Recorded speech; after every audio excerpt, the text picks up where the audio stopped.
এই যে একাদশী ব্রত, একাদশী ব্রত সবাই জানে একাদশী ব্রতে উপবাস থাকলেই সার্থকতা না, একাদশী ব্রতও করলেই হবে না।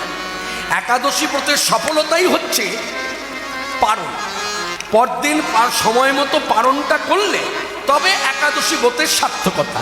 না হলে গতকাল যে এই যে আসছে দিন আসছে, আজকে কতই মার্চ, 9 মার্চ রবিবার, আগামীকাল 10ই মার্চ, 10ই মার্চ হচ্ছে সোমবার, একাদশী তিথি।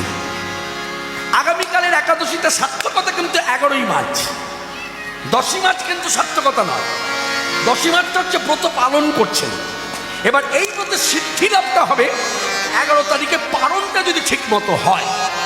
ঠিক সেই রকমই শুধু হরিনাম করলেই যে আমার হবে তা নয়, হরিনামের সঙ্গে হরিনাম আশ্রয় করে যারা আছে নিষ্ঠা সহকারে, সেই যে সাধু ভক্ত, তাদেরকে ঠিকভাবে মর্যাদা দিতে হবে। তাদেরকে আঘাত করে, তাদেরকে অমর্যাদা করে হরিনাম মুখে থাকলে কোনো লাভ নাই।